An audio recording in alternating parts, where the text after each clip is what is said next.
Udah aman belum? Ya. Yuk, abang. Ada di mana nih? Iya. Bang mau dong bang, ya kan kedatangan ke sini nih bang, ya seperti apa nih Bang, bang? bisa ceritain bang kedatangannya ke Barreskrim sebelumnya ke Polres Cirebon Kota. Ya, kaitan dengan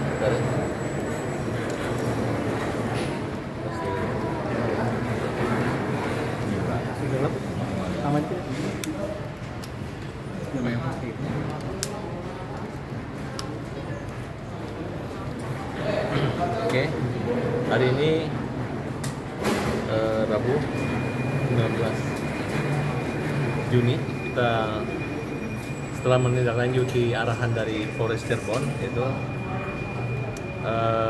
tentang pengaduan kita bahwa adanya dugaan memberikan keterangan yang tidak benar ya, kemudian rekayasa penetapan tersangka khususnya klien kami Sakat Tatal ya. Artinya memang setelah berdiskusi dengan Polresta Cirebon dan Barreskrim ada beberapa upaya kalau menyangkut etik dapat diterima di Propam. Jadi laporan tentang Pak Rudi yang menangkap langsung kemudian melakukan satu proses penyidikan ya. Kemudian dengan melakukan upaya-upaya yang kita punya rekam jejak, diantaranya pernah melakukan ke Propam dan ke Komnas HAM, ditindaklanjuti dengan surat untuk ditindaklanjuti.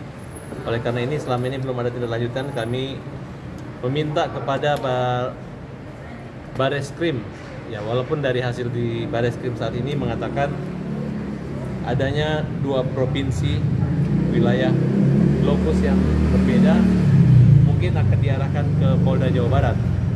Nah, tapi surat tanda terima pengaduannya sudah diterima oleh Barreskrim. Jadi apakah mekanisme ini kami yang membuat laporan sendiri langsung di Barreskrim atau Barreskrim yang mendelegasikan kepada Polda Jabar? Dan menurut keterangan dari Barreskrim maupun dari Propam, mereka sudah turun langsung juga dan mereka mengapresiasi laporan ini, sehingga kita minta adalah keadilan. Polisi jangan terpaku pada putusan pengadilan yang sudah inkrah, karena banyak sekali kejanggalan-kejanggalan yang kita melakukan upaya. Hari ini saya juga sudah dikontak langsung oleh Lembaga Perlindungan Saksi dan Korban untuk melengkapi keperluan dan identitas maupun segala yang ada berkaitan dengan kronologis, bukti-bukti putusan untuk dikoordinasikan dengan Lembaga Perlindungan Saksi dan Korban. Nah, jadi kita meminta agar jangan sampai terjadi salah menghukum, karena biar bagaimanapun Sakat Tatal ini pada saat tahun 2016 lalu sudah melaporkan adanya kekerasan fisik maupun psikis yang dialami, sehingga pencabutan BAP itu yang mereka anggap tidak sinkron dengan fakta yang sebenarnya. Kemudian dari saudara Rudiana,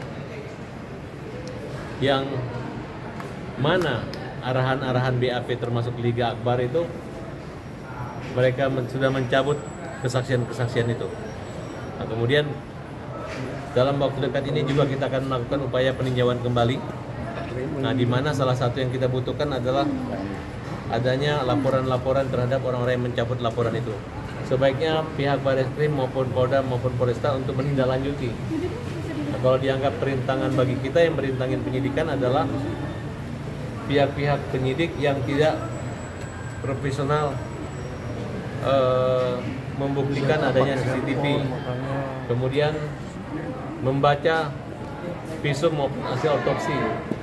Nah, kemudian mereka membuat satu pernyataan-pernyataan dalam berita acara bahwa telah terjadi pembunuhan dengan luka tusukan dan akibat kematian samurai dan lain sebagainya.